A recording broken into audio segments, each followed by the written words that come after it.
ഹരി ഓം ശ്രീമന്നാരായണീയം ദശകം 9 ശ്ലോകം 10.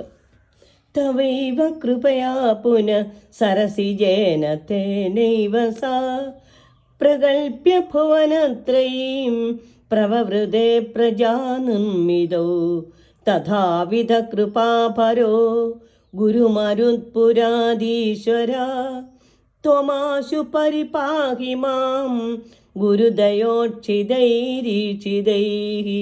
ശ്രീഹരേ നമ. പുനഃസ തവ കൃപയാ ഏവ. പിന്നെ അദ്ദേഹം അവിടുത്തെ കാരുണ്യത്താൽ തന്നെ തേന സരസിജേന ഏവ, ആ നാഭികമലം കൊണ്ട് തന്നെ ഭുവനത്രയും പ്രകൽപ്യ, ത്രൈലോക്യത്തെ നിർമ്മിച്ചു. പ്രജാനിർമ്മിതവും പ്രവൃതേ, പ്രജാസൃഷ്ടികാര്യത്തിൽ ഏർപ്പെട്ടു.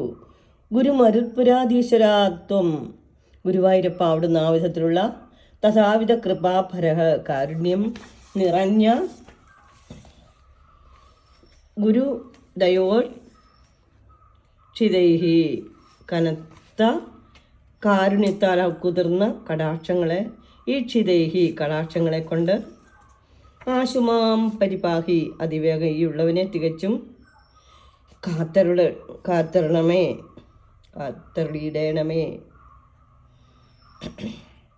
ഭാഗവതം 3ാം സ്കന്ധം 8ാം അധ്യായത്തിൽ 16ാം ശ്ലോകം മുതൽ 9ാം അധ്യായത്തിൽ 9ാം ശ്ലോകം വരെയുള്ള ഭാഗമാണ് ഈ ദശകത്തിൽ സംക്ഷേപിച്ചിട്ടുള്ളത്. ഭഗവാന്റെ ആ കാരുണ്യപ്രവാഹം, അതൊന്നു മാത്രം മതി ഏവരുടെയും ജീവിതത്തെ ധന്യമാക്കുവാൻ.